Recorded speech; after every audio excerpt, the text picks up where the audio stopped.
ओम नमः एक आस ही है जो बची रहती है सब कुछ उजड़ जाने के बाद भी, एक हिम्मत और हौसले की उड़ान।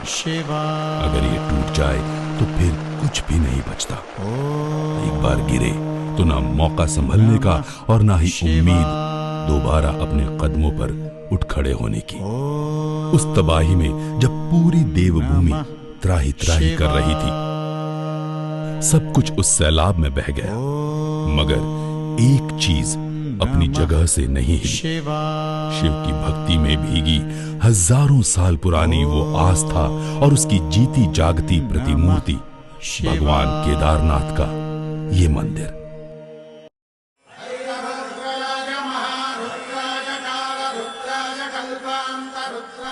उस तबाही के बाद ये मंदिर महज एक ढांचा नहीं, पुरातन आस्था में एक नए विश्वास और श्रद्धा का प्रतीक बन गया। एक ऐसा संकेत जो इस बर्बादी में बेजान पड़ चुकी इंसानी हिम्मत में नई जान फूंक गया।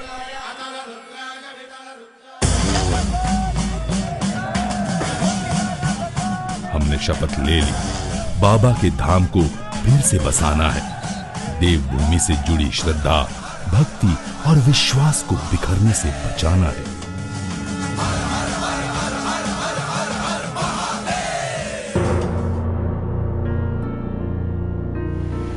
ये मुश्किल जरूर था मगर नामुमकिन नहीं। जून 2013 की उस तबाही के बाद चुनौतियां जरूर तमाम थी। सबसे पहली ये कि केदार घाटी में पहुंचने का कोई रास्ता नहीं बचा था। सारे बह चुके थे और चारों तरफ मलबा इतना कि हाथों से हटाना मुश्किल। लेकिन ये चुनौती ऐसी भी नहीं कि घाटी को फिर से आबाद करने का हौसला टूट जाए। सरकार अपनी कोशिश में डटी रही। आपदा के बावजूद किसी भी कीमत पर यात्रा बाधित ना हो, यात्रियों में किसी तरह का भय, कोई आशंका ना हो। यात्रा को सुचारू बनाया जाए, रास्ते को ठीक कर लिया जाए और लोगों के रहने की व्यवस्था कर ली जाए। उसमें हम लोग सफल हुए हैं, वो काम हमने कर लिया है। रहने के लिए काफ़ी कॉटेजेस बन गए हैं, रास्ता हमने बहुत अच्छा बना दिया है। आपदा बड़ी थी मगर सरकार का हौसला भी सातवें आसमान पर बना रहा। कमान खुद मुख्यमंत्री हरीश रावत ने संभाली। रामबाड़ा से केदारनाथ को जोड़ता ये नया रास्ता और केदारनाथ मंदिर के आसपास बने ये 2 हेलीपैड उसी बेमिसाल हौसले का प्रतीक है।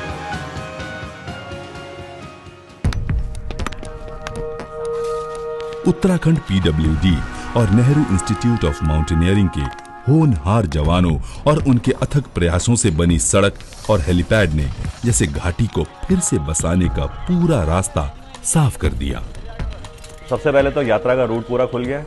यात्रियों के लिए कंफर्ट जोन जो क्रिएट करा जाता है, जिसमें उनके रहने की सहूलियत, उसके बाद में उनका खाने पीने की व्यवस्था, बीच में कहीं मेडिकल सपोर्ट और ये सब चीजें, ये सब इस्टेब्लिश हो गई है। नए रास्ते के जरिए श्रद्धालुओं का तांता केदार घाटी तक लगा रहा। तो हेलीपैड बनने के बाद वायुसेना के सबसे बड़े हेलीकॉप्टर्स Mi-26 घाटी में उतरने लगे। लगातार बदलते मौसम के बीच जोखिम तमाम थे। 11,600 फीट की ऊंचाई पर भी उड़ान भरने से पीछे नहीं हटे। हर उड़ान के साथ पुनर्निर्माण के सारे साजो सामान घाटी में पहुंचने लगे।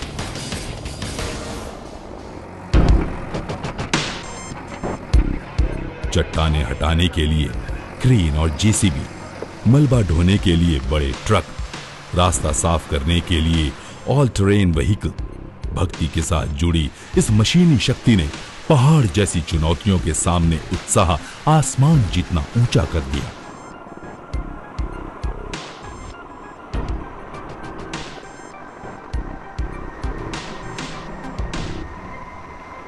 आपदा आने के बाद जून 2013 में जब आपदा आई तो उसके बाद लगभग जनवरी फरवरी तक तो हम रिलीफ और रिकवरी में लगे रहे। और उसके बाद जो है, चूँकि हमको धाम को अप्रैल में खोलना था, तो उसके बाद हमारी जो टीमें हैं उन्होंने बहुत ही इफेक्टिव वे में वहाँ काम शुरू किया। और 2014 की जो हमारी यात्रा है, चाहे उसमें हमारे को कई हिकअप्स थे, बट उसके बावजूद भी हमारी यात्रा बड़े अच्छे ढंग से संपन्न हुई। घाटी में खड़ी पहाड़ जैसी चुनौतियों के आगे उत्तराखंड सरकार भी अडिग रही। कर्नल अजय कोठियाल की अगुवाई में NIM के अनुभवी कारीगरों ने उन चुनौतियों के आगे दिन रात और अपनी जान तक की परवाह नहीं की। इसी जांबाज हौसले की बदौलत आपदा के 1 साल में ही बर्बादी की तस्वीर बदलने लगी, घाटी की भी और घाटी तक जाने वाले रास्तों की भी। एक चैलेंज था मार्गों को खोलना, कि रामबाड़ा से आगे हमारा पैदल मार्ग पूर्णतः वॉश आउट हो गया था, कई पड़ाव वॉश आउट हो गए थे, परिसंपत्तियां सभी क्षतिग्रस्त हो गई थी। और एक चैलेंज था 2013 सितंबर से यात्रा को पुनः सुचारू करना, संचालित करना, और 2014 में उसको सुचारू रूप से उसका संचालन करना। मंदाकिनी नदी के बाएं किनारे की तरफ बरसों पुराना जो रास्ता बह चुका था, उसे मरम्मत करना मुश्किल था, मगर NIM, PWD और स्थानीय लोगों का हौसला देखिए, नदी के दाएं किनारे उससे भी सुरक्षित रास्ता तैयार कर लिया।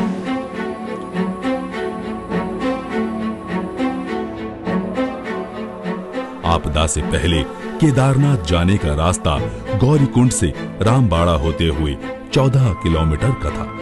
नया रास्ता सोनप्रयाग से बनाया गया, जो रामबाड़ा होते हुए केदारनाथ तक बना।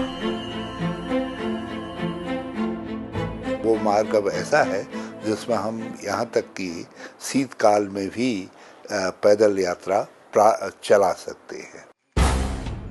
इस रास्ते में सबसे बड़ी चुनौती साबित हुआ रामबाड़ा, केदारनाथ यात्रा का वो पड़ाव जो आपदा में पूरी तरह बह चुका था, जिस नगर में शिव भक्तों की गूंज सुनाई दिया करती थी, उसके खंडहर में हर तरफ मातम था।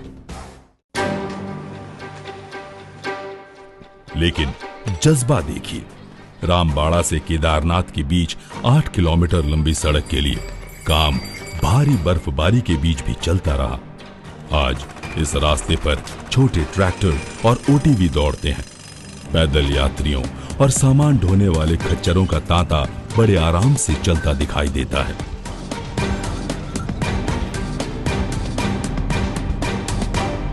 जो तीर्थयात्री वहाँ आते हैं उनको एक सुकून मिले, मंदिर के दर्शन करने के बाद में उनको कुछ वहाँ 2-4 घंटा बैठना है, आराम करना है, विचरण करना है, अपने पुरोहित समाज से मिलना है, पुरोहितों से कोई अपना उनसे मार्गदर्शन लेना है, तो वो आराम से बैठकर अच्छे वातावरण में करें।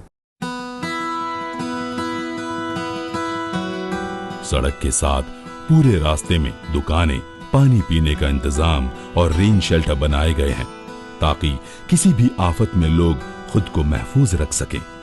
नए रास्ते के साथ ये विश्वास भी चट्टानी हुआ कि अब आगे आने वाली कोई चुनौती हौसले पर भारी नहीं पड़ने वाली।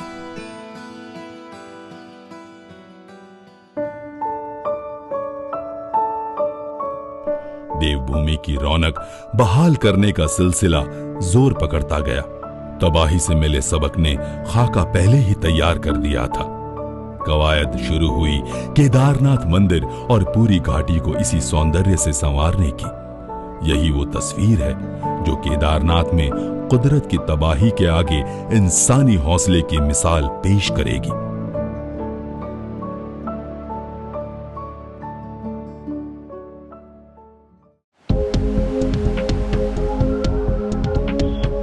मंदिर तक जाने के लिए 3 रास्तों के साथ आगे घाट बन रहा है। मंदाकिनी और सरस्वती नदी को पुराने रास्ते पर लाकर उनके संगम पर रिवर पुल तैयार किया जा रहा है। नदी दोनों मिल गई थी, सरस्वती और मंदाकिनी, उनको अलग अलग उसका फ्लो बना करके रख सकें, घाटों को विकसित करने का काम कर सकें। तो ये सब काम जैसे नदियां दोनों अपने अपने पुराने मार्गों में कर दी गई है, घाटों का निर्माण कार्य चल रहा है। केदार घाटी का सौंदर्य दुनिया के किसी भी धार्मिक पर्यटन स्थल से कम नहीं होगा।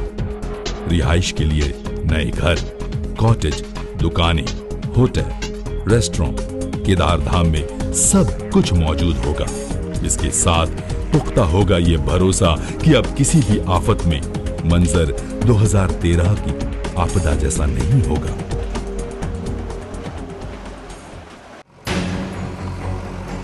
ये सुनिश्चित करने के लिए आधुनिक तकनीक से पहाड़ी ढलानों को सुरक्षित करने का काम चल रहा है। इनमें सबसे अहम है मंदिर को भावी भूस्खलन से बचाने के लिए 3 स्तरीय सुरक्षा कवच। उसके लिए हमने 3 टायर प्रोटेक्शन सिस्टम बनाया है और उस पर हमने काम शुरू कर दिया है, ताकि यदि एक वॉल हमारी फेल कर जाती है, बड़ा सैलाब आ जाता है, तो दूसरी उसको रोक ले, और दूसरी भी किसी कारणवश फेल करती है तो तीसरा उसको रोक ले। उस आबाद घाटी की तस्वीर की कल्पना भी आत्मीय सुकून से भर जाती है, जब हजारों साल पुरानी श्रद्धा की घाटी अपने पुराने रूप रंग से भी ज्यादा सुनहरी हो जाएगी। ये जोश और जुनून जो दिखता है, उसमें सबको शामिल करने की एक दिव्य भावना है। सरकार की तरफ से एक ऐसी पहल जो यहाँ के हर बाशिंदे को एक मिशन से जोड़ रही है।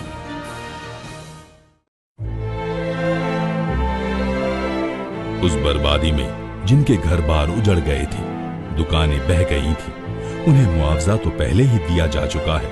अब वादा है नए केदारपुरम में उनके घर और दुकानें सरकार की तरफ से बनाकर देने की, यानी नए केदारपुरम में उन सब के लिए जगह स्थायी होगी जिनकी भावनाएं पुश्तों से इस जगह से जुड़ी हैं। उस कोशिश की झलक केदारपुरम के पुनर्निर्माण के दौरान भी देखी जा सकती थी।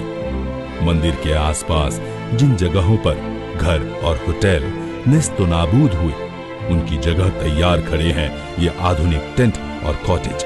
इनकी तादाद इतनी है कि 2000 से ज्यादा यात्रियों के लिए रहने खाने का इंतजाम एक साथ हो जाए। कैंटीन में व्यवस्था है, बेसिकली 3 मील्स होती हैं, ब्रेकफास्ट, लंच और डिनर। बीच में कहीं जरूरत होती है किसी को चाय की।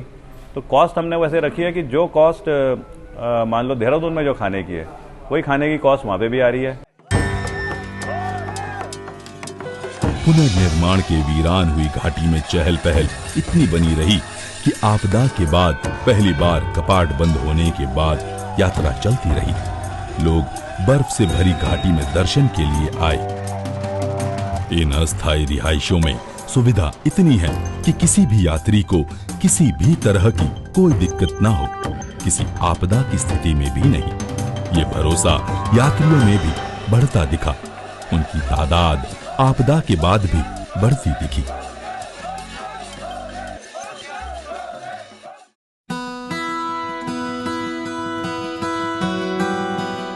दो 2013 में आपदा के पहले तक 3,33,774 यात्री केदारनाथ आए थे।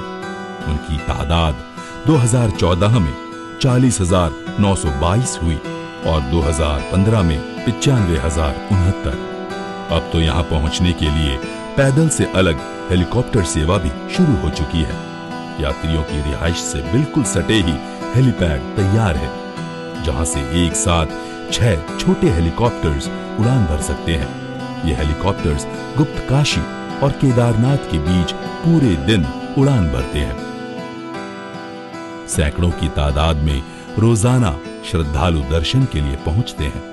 आप चाहें तो भगवान केदारनाथ के दर्शन के बाद उसी रोज लौट सकते हैं। हेलीकॉप्टर सेवा पूरे दिन चलती है, मगर इस घाटी में आने के बाद भला लौटना कौन चाहता है इतनी जल्दी। बस यही तो सपना है और उसके लिए हम सबकी शपथ, अपने नए रूप में जब घाटी की रौनक जगमगाएगी तो दुनिया देखेगी। जगमगाती हुई आस्था के साथ इंसानी हौसले की मिसाल। जब सब कुछ बर्बाद हो जाए तो भी बचे रहने की उम्मीद जिंदा रखी जा सकती है। ओम नमः शिवाय। ओम नमः शिवाय।